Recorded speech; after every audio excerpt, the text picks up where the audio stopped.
I can see a placard saying, I want to get married.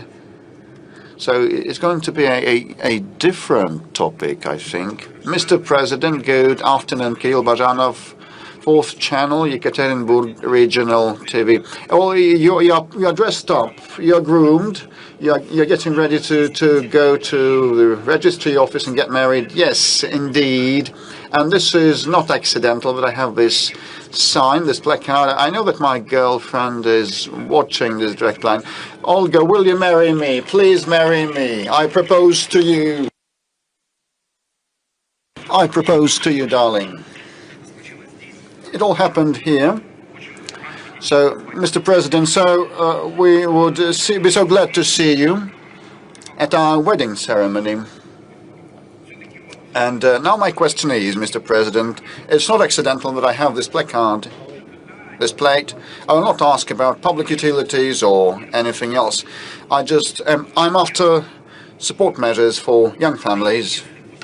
Myself and my fiancée have been together 8 years, and I was born into a family of a priest, and we want to have children, but I cannot afford children.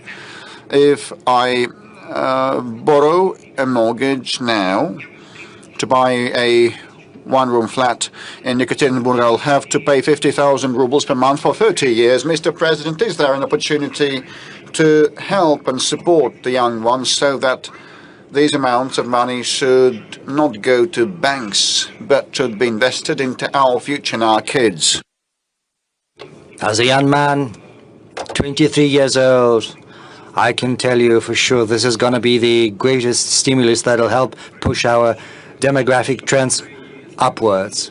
Well, I can see that you've been with your fiancé for 8 years, so you started dating when you were 15? Oh, that's great. Good for you. You know, in the Caucasus, among the peoples who live there, they've got very good traditions. They marry out their children when they're still in a very tender age, and I think we should all follow the example.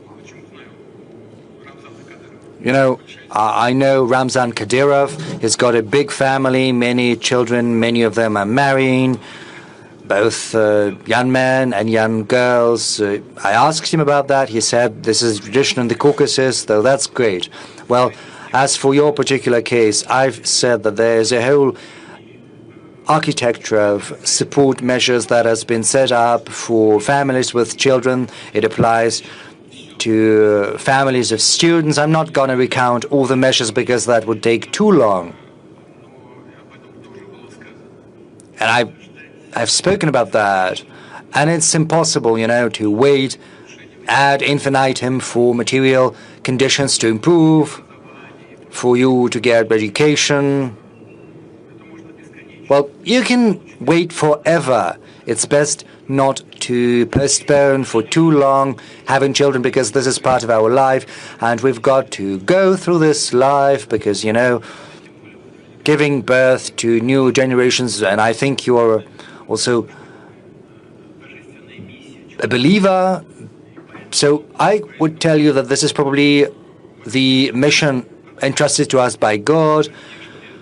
And we'll certainly keep up these support measures despite certain tensions related to the need to rebalance the budget. We have still managed to allocate money for family mortgage.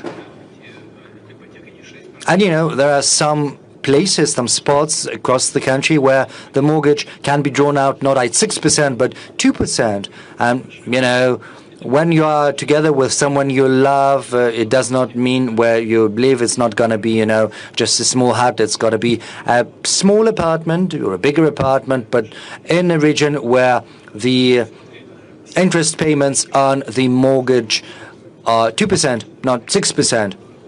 You've got to have a look at all of that. What does your fiancée do? She's studying 3rd year, and I'm graduating from the journalism department.